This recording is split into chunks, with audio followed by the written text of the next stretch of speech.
സങ്കീർത്തനം 59. എൻ്റെ ദൈവമേ, എൻ്റെ ശത്രുക്കളുടെ കയ്യിൽ നിന്ന് എന്നെ വിടുവിക്കണമേ.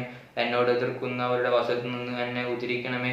നീതികേട് പ്രവർത്തിക്കുന്നവരുടെ കയ്യിൽ നിന്ന് എന്നെ വിടുവിച്ച് രക്തപാതകന്മാരുടെ പക്കൽ നിന്ന് എന്നെ രക്ഷിക്കണമേ. ഇതാ, അവർ എൻ്റെ പ്രാണനായി പതിയിരിക്കുന്നു. യഹോവ ബലവാന്മാർ എൻ്റെ നേരെ കൂട്ടം കൂടുന്നത് എൻ്റെ അതിക്രമം ഹേതുവായിട്ടല്ല, എൻ്റെ പാപം ഹേതുവായിട്ടുമല്ല. എൻ്റെ പക്കൽ അകൃത്യമില്ലാതെ അവർ ഓടി ഒരുങ്ങുന്നു. എന്നെ സഹായിപ്പാൻ ഉണർന്ന് കടാക്ഷിക്കണമേ. സൈന്യങ്ങളുടെ ദൈവമായ യഹോവേ, ഇസ്രായേലിന്റെ ദൈവമേ, സകല ജാതികളെയും സന്ദർശിക്കേണ്ടതിന് നീ ഉണരണമേ. നീതികെട്ട ദ്രോഹികളിൽ ആരോടും കൃപ ഉണ്ടാകരുതേ.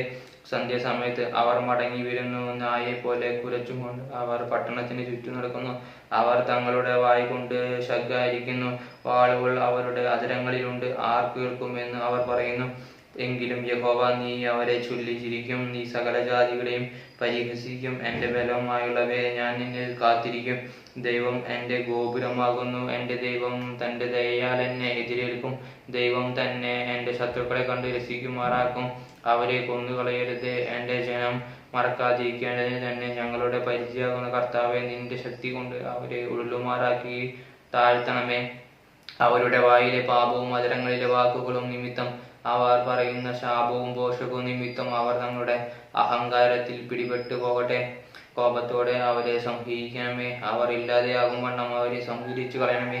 ദൈവം യാക്കോബിൻ വാഴും നിന്ന് ഭൂമിയുടെ അറ്റം വരെ അറിയുമാറാകട്ടെ. സന്ധ്യാസമയത്ത് അവർ മടങ്ങി വരുന്നു. നായയെ പോലെ കുരച്ചും കൊണ്ട് അവർ നഗരത്തിന് ചുറ്റും നടക്കുന്നു. അവർ ആഹാരത്തിനായി ഉഴുന്നു നടക്കുന്നു. തൃപ്തിയായില്ലെങ്കിൽ അവർ രാത്രി മുഴുവനും താമസിക്കുന്നു.